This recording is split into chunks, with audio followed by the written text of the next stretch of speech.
Olá, seres do mundo, eu me chamo João, estarei acompanhando vocês com a matéria de filosofia e a matéria de sociologia nesse nosso percurso de estudos em preparação para o Enem.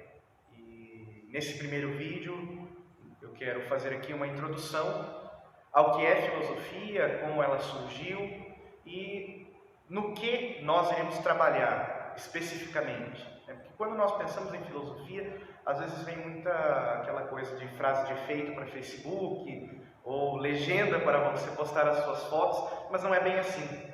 A filosofia ela surge a partir daquilo que nós chamamos de questões existenciais. Então, à medida que eu me pergunto sobre mim, quem sou eu, de onde eu vim, para onde eu vou, do que as coisas são feitas, por que as coisas são como elas são, eu estou fazendo um exercício filosófico. Eu já estou ali fazendo um exercício racional de interpretação da realidade. Então, muito mais do que apenas decorar conceitos, decorar pensamentos, é utilizar desses pensamentos para fazer uma leitura atenta e crítica do que é a realidade hoje. Termos um porte, um embasamento teórico para podermos enxergar a realidade com outros olhos. As questões existenciais, elas irão desembocar em problemas filosóficos, que são uma série de questionamentos juntos acerca de um mesmo elemento de uma sociedade, do ser humano, do universo, enfim. Mas antes de nós darmos uma olhada em alguns desses problemas principais da filosofia, que são as áreas onde a filosofia trabalha, vamos olhar um pouco a origem da palavra filosofia e o seu significado. Filosofia vem do grego, e em grego ela significa amor à sabedoria, um amor constante, uma busca incessante por conhecer cada vez mais os mistérios que envolvem o universo. O filósofo sabe que não é detentor de todo o conhecimento, e justamente por ter essa consciência é que ele vai procurar conhecer cada vez mais. Ele vai investigar cada vez mais a fundo a si próprio e aos outros. Na entrada do oráculo de Delfos, e isso foi utilizado pelo Sócrates, está escrito: conhece-te a ti mesmo para que possas vir a conhecer o universo e os outros. A ideia é mais ou menos essa: a partir de um exercício racional que parte da nossa interioridade, nós interpretamos o mundo, nós investigamos o mundo. E a história da filosofia, que é o que nós aprendemos no ensino médio, nós aprendemos também na universidade com mais profundidade, ela está aí para nos auxiliar, para nos dar a noção de que outras pessoas já responderam a esses problemas existenciais à sua maneira. Filosofia, ela não se aprende história da filosofia, mas filosofar é um exercício interior, é um exercício que o sujeito faz. E é por isso que nós temos muito essa visão de que a filosofia não serve para nada, de que a filosofia é acessório, que a filosofia é luxo para aqueles que não têm o que fazer, né? Mas não. Sempre que nós nos questionamos, nós filosofamos. Sempre que nós perguntamos o porquê das coisas, buscamos compreender por que esse problema está acontecendo, porque a sociedade está da forma que ela está, nós já estamos fazendo um exercício filosófico. Desse exercício racional, partimos para os diversos problemas filosóficos que eu reparti aqui em 3 grupos. Um grupo metafísico, que vai procurar resolver as questões sobre o que é o ser. Então, eu tenho uma metafísica mais abrangente, mais geral, que é a ontologia. A ontologia, ela vai buscar compreender as propriedades do ser. Então, alguns filósofos repartem entre ser e ente. Todos nós somos entes, né? Eu sou um ente, você é outro. Esse celular que permitiu que eu gravasse esse vídeo é outro ente que possui o ser, mas que não é o ser. E aí nós partimos para o questionamento, né, de qual é a natureza desse ser que nos compõe, quais são as causas, quais são os princípios, enfim. Cada filósofo vai ter a sua saída. Na cosmologia, ou na filosofia da natureza, nós vamos questionar sobre o que são os entes naturais, como eles se constituem, como eles se movimentam, quais são os movimentos da natureza, né? Como explicar os fenômenos naturais a partir da filosofia, muito mais do que apenas na ciência natural, né? Mas compreender as propriedades, a essência do que é a natureza.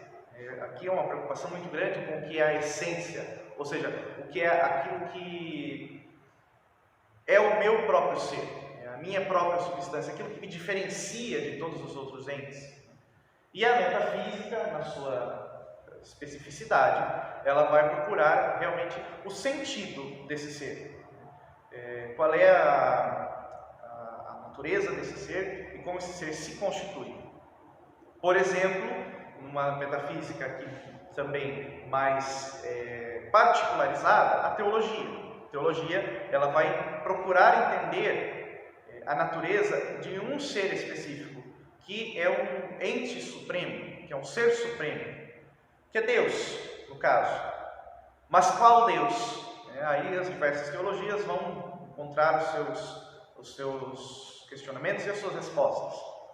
Disso decorre a filosofia da religião, que vai questionar a respeito do que é o fenômeno religioso, como ele se dá nas sociedades, né? O que é o sagrado que se manifesta e como ele se manifesta nas diversas sociedades. Se esse sagrado realmente existe, se ele é a ilusão do ser humano, se é uma válvula de escape, se é um instrumento para que a sociedade continue a alienar as pessoas, enfim, existem diversas teorias. Eu não vou entrar aqui especificamente em nenhuma delas, não é a finalidade, é apenas para nós termos uma compreensão global desses diversos problemas filosóficos. Esse segundo grupo aqui, que eu intitulei como epistemológico, epistemologia em grego, conhecimento, a ciência. Então, ele está preocupado com, essas áreas do conhecimento estão preocupadas com a natureza do saber, como nós conhecemos, como nós estabelecemos discursos sobre o que conhecemos e até mesmo sobre o que somos. A teoria do conhecimento ela vai se perguntar justamente isso, a possibilidade do conhecimento. E se é possível conhecer, como? Se os sentidos nos enganam, se os sentidos nos levam ao erro, ou se os sentidos, a experiência sensorial, a empiria, como é dito na filosofia, se ela nos permite conhecer, se ela determina o conhecimento, né? E assim por diante. A filosofia da ciência, ela vai se perguntar sobre a natureza do discurso científico. Então, o que é uma ciência, o que é uma pseudociência? Isso é muito necessário nos dias de hoje, por exemplo, nós perguntarmos o que é realmente uma ciência e o que é uma pseudociência. Qual é a natureza da ciência?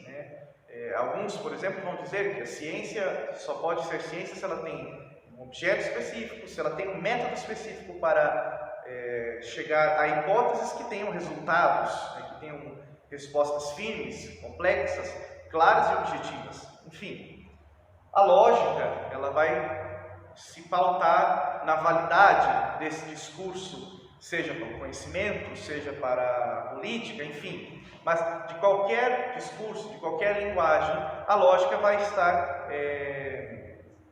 como que vendo o que é válido e o que não é válido. Qual é o discurso realmente de acordo com a realidade, o que é um discurso que não cai em contradição, existem diversos princípios, como elaborar um discurso que seja reto, que seja válido. E a filosofia da linguagem vai procurar entender a estrutura das linguagens, a estrutura até dos idiomas, das maneiras em que os seres humanos se comunicam. Se perguntar realmente sobre o que é a linguagem, o que é essa experiência que nos permite compreendermos uns aos outros.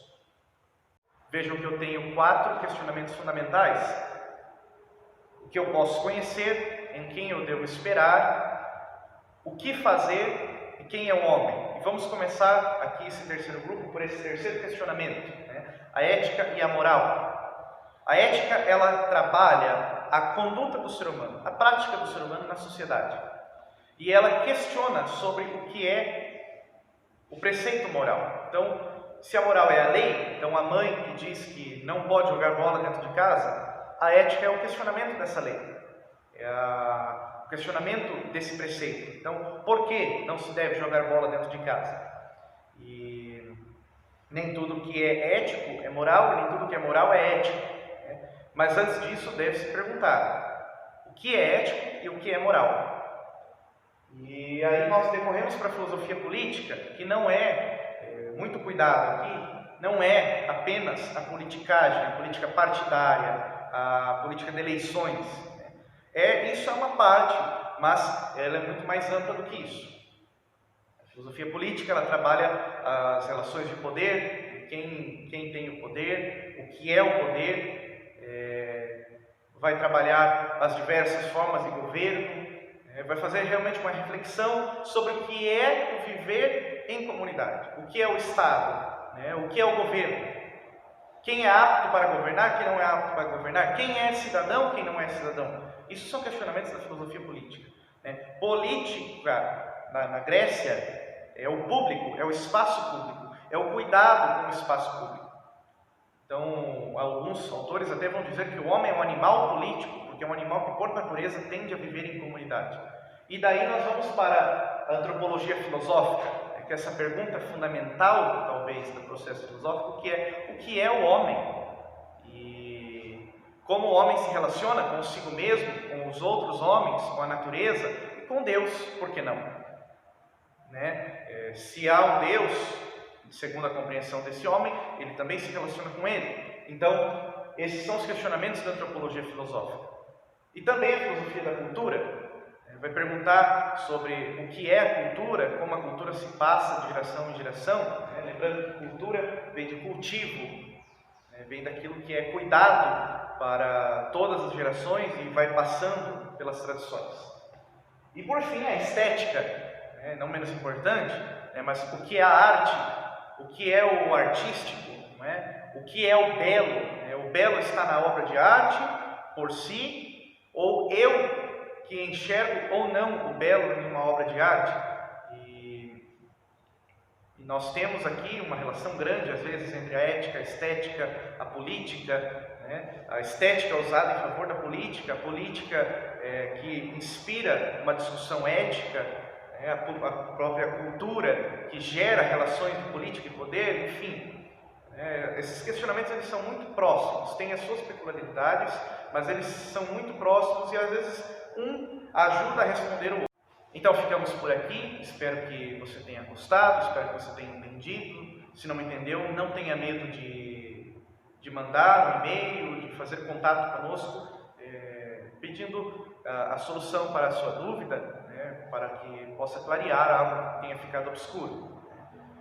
O intuito é não alongar demais também, né, e que você possa, com esse porte que nós estamos lhe dando, elaborar o seu cronograma e aprofundar o seu estudo, né? Isso é um tema que cai muito no Enem, e o Enem ele faz exatamente esse processo. Ele vai trabalhar os problemas filosóficos nos contextos filosóficos específicos. Então, por exemplo, aqui, né, a metafísica no período medieval. Então, o que era metafísica no período medieval? Né? O estudo do conhecimento da natureza de Deus, as diversas teorias dos filósofos medievais para falar sobre as vias para chegar à existência de Deus e etc. Então, muito cuidado, leia bem as questões. Quando for fazer os seus simulados em casa, anote, marque os conceitos, né? E mais do que isso, espero que você saiba utilizar esses conceitos e esse porte filosófico na sua vida. Não tenha medo de questionar-se, não tenha medo de questionar o mundo, né, a vida, porque é só assim que nós podemos nos conhecer e conhecer os outros. Então, ficamos por aqui. Um abraço e que a filosofia esteja com você.